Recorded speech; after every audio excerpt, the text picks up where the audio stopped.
राहुल गांधी ने एक press conference करके एक बहुत बड़ा खुलासा कर दिया है। खुलासे के साथ साथ राहुल गांधी ने मुख्य चुनाव आयुक्त ज्ञानेश कुमार पर जबरदस्त हमला बोल दिया है। वो कहते हैं कि आप अपना काम कीजिए, आपने शपथ ली है, आप पूरे हिंदुस्तान के सीईसी हैं, आप कर्नाटक की सीआईडी को सबूत दीजिए, एक हफ्ते में सीआईडी को सबूत देना होगा। और देखिए, ये सब कुछ ऐसे वक्त पर हुआ जब राहुल गांधी ने तमाम आरोप लगाए, एक बाकायदा प्रेस कॉन्फ्रेंस की और वो कहते हैं कि ज्ञानेश कुमार बचा रहे हैं वोट चोरों को। हालांकि जब हाइड्रोजन बम पर आखिर में सवाल किया गया तो उन्होंने कहा कि अभी 2 से 3 महीने ये प्रेजेंटेशन का सिलसिला जारी रहने वाला है। हाइड्रोजन बम के लिए पूरी तरह से तैयार हैं, वो स्टेज पर बगैर प्रूफ के नहीं चढ़ेंगे। ये सब कुछ राहुल गांधी ने कहा। और 2 सीटें जिनका जिक्र किया गया, एक कर्नाटक की अलंग जिस पर उन्होंने कहा 6018, ये आंकड़ा भी उन्होंने सामने रखा और कहा कि 6018 वोटों को काटा गया। फिर उन्होंने महाराष्ट्र के राजौरा का भी जिक्र किया और वो कहते हैं कि यहां पर वोट ऐड किए गए हैं।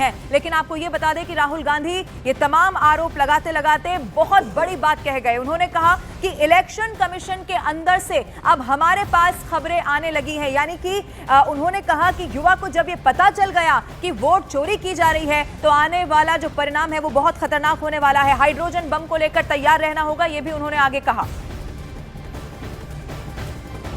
और राहुल गांधी ने जो बड़े आरोप लगाए हैं, अब इसी पर भारतीय जनता पार्टी का रिएक्शन सामने आ गया है, पलटवार कर दिया है। बीजेपी सांसद और पूर्व कानून मंत्री रविशंकर प्रसाद ने कहा है कि राहुल गांधी इस देश की जनता और वोटर्स का अपमान कर रहे हैं। कोई बम ले आए, फुस हो जाएगा। तो वोट नहीं मिलता तो हम क्या करें? और उनके इस लक्षण से और इस आचरण से, जिस तरह की वो बदजुबानी करते हैं, जिस तरह से प्रधानमंत्री विपक्ष पर हमले करते हैं, देश उनको कभी नहीं वोट देगा। मैं एक ही बात कहूंगा कि वो विपक्ष के नेता हैं, अपनी क्षमता से हैं कि परिवार के कारण है, लोग देश जानता है। लेकिन जब आप विपक्ष के नेता हैं तो कुछ तो संस्कारित बनिए, कुछ तो अच्छी भाषा का प्रयोग करिए। 14 से बोल रहे हैं कि सब मोदी जी की जीत फर्जी है, क्या मतलब है इसका? कुछ समझते हैं आप? राहुल गांधी इस देश की जनता का अपमान कर रहे हैं, राहुल गांधी इस देश के वोटर्स का अपमान कर रहे हैं। और राहुल गांधी की प्रेस कॉन्फ्रेंस हुई, इस पर बीजेपी राज्यसभा सांसद और बार काउंसिल ऑफ इंडिया के चेयरमैन मनन कुमार मिश्रा ने तंज कस दिया है। उन्होंने कहा कि पूरी प्रेस कॉन्फ्रेंस खोदा पहाड़ निकली चुहिया जैसी रही, उसमें कोई ठोस बात नहीं थी। क्या कुछ कहा है और सुनवाते हैं।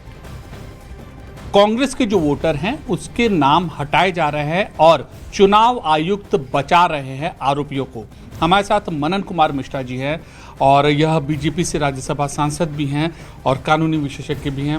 ये बताइए, राहुल जी की इस पीसी को जाहिर सी बात है बीजेपी के कैसे देखते हैं? देखिए, ये जो प्रेस कॉन्फ्रेंस राहुल जी का था, ये खोदा पहाड़ निकली चुहिया ऐसा लग रहा था। ऐसा एक नैरेटिव बनाया गया था कि राहुल जी कोई बहुत बड़ा बम फोड़ने जा रहे हैं, पूरा देश इससे एकदम पागल हो जाएगा सुन के उनको। लेकिन आज का जो प्रेस कॉन्फ्रेंस था, कर्नाटक के एक पर्टिकुलर विधानसभा अलंद को उन्होंने लिया और उसमें से 2-3 लोगों को खड़ा किया, उनसे कहलवाया कि हमारे मोबाइल से, किसी ने कहा कि 12 लोगों के नाम डिलीट किए, किसी ने कहा कि 14 लोगों के नाम डिलीट किए गए। तो इसका मैं समझता हूँ कि अभी कोई लिखित जब तक या फॉरेंसिक तरह से उसको हम जब साबित नहीं करते हैं कि पर्टिकुलरली किसी के मोबाइल से कोई नाम वाकई डिलीट हुआ नहीं हुआ, आप किसी को मौखिक रूप से किसी से कुछ कहलवा दें, उसका कोई महत्व कानून के नज़र में होता नहीं है।